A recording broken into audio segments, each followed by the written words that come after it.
My great-grandfather Fred Marquis, later known as Lord Woolton, was the Minister of Food during the war and the man in charge of rationing. Rationing helped to ensure that everyone had access to essential foods, leading to better overall nutrition. So is it time that we bring rationing back to improve our gut health?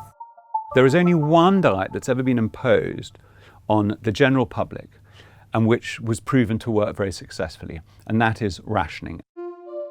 Britain came out of the Second World War with zero or negligible rates of obesity, better rates of infant mortality. We were slimmer and fitter than I think we as a nation have ever been before or since. It was very much about making sure that everybody had an adequate supply of all the macronutrients and micronutrients that they would need. And for the vast majority of the population, it was definitely a net benefit.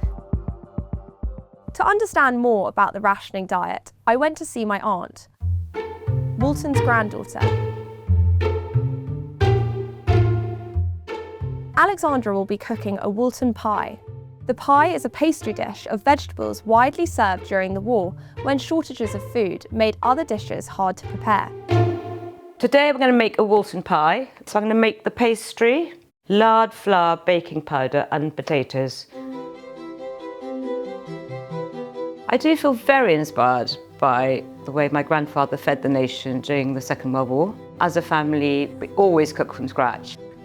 The good things about rationing were that it emphasised a plant-based diet and people were growing a lot of their own vegetables. And then things that would probably overeat these days, things like too much fat and sugar and meat, those were the things that were actually rationed. In terms of overall dietary pattern, it was very good. It also helped with making sure people avoided processed foods, people went back to seasonal foods, cooking from scratch, all those things that we talk about today.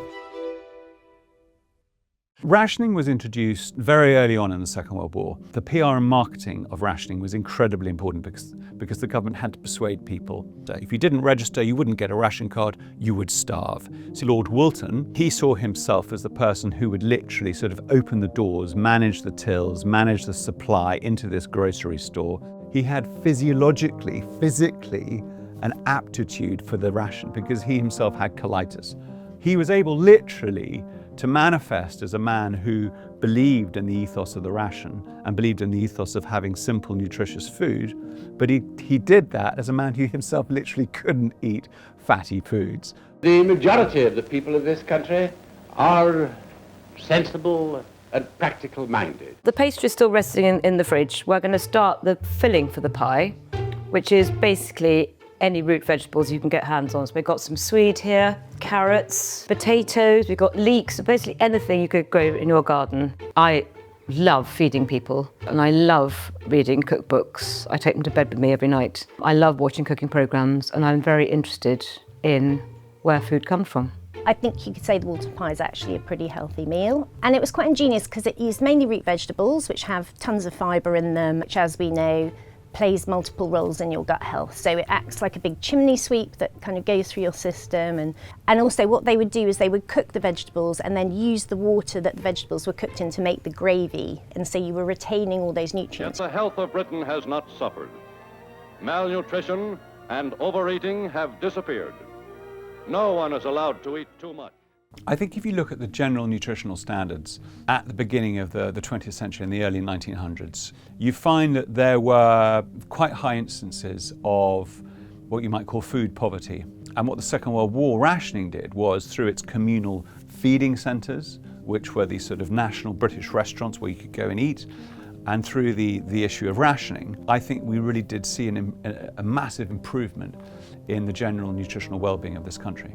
People would have been eating very, very seasonally, and that is when you get the best concentration of nutrient in your produce. We talked today about, your 30 plant foods a week being really good for your gut health, and that would have been something that they were probably achieving quite easily. Processed foods during rationing were absolutely minimal. Sugar was heavily rationed, and that had a big impact on people's health profile. We came out of the war with these great lessons learned about how you can improve a nation's health. And then we went into a period post-war. We literally embraced those freedoms to shop and import as gluttons. And of course now we have a world where, we have access to food 24 hours a day. We have access to every single ingredient there is under the sun. Yet a nation given free choice, absolutely right, has chosen actually to get itself into a huge pickle. Obesity costs more to the treasury than terrorism. It is an absolute calamity. I think, sadly, a lot of people are not taught to cook, and I think schools could do more about teaching people to cook, but I think it should come from your family.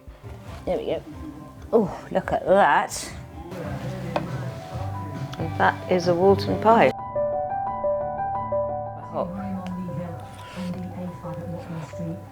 That is delicious. Even with this aid, they have been living for 3 years on a diet reduced by strict rationing to the barest minimum scientifically calculated to sustain life and health. I would love to bring back rationing. It would be fantastic. We would literally transform the well-being of children, children's futures, and the health of the nation. Will it happen? Absolutely 100% no. We are past the point of no return. I think it would take a war to enable the government to persuade the British public to completely change its diet. I'm afraid that I think it's better to be fat than dead on a battlefield. In theory, rationing is a great idea, or certainly does help reverse that food inequality, but I think in practice today, it just wouldn't work because we're not in a state of scarcity.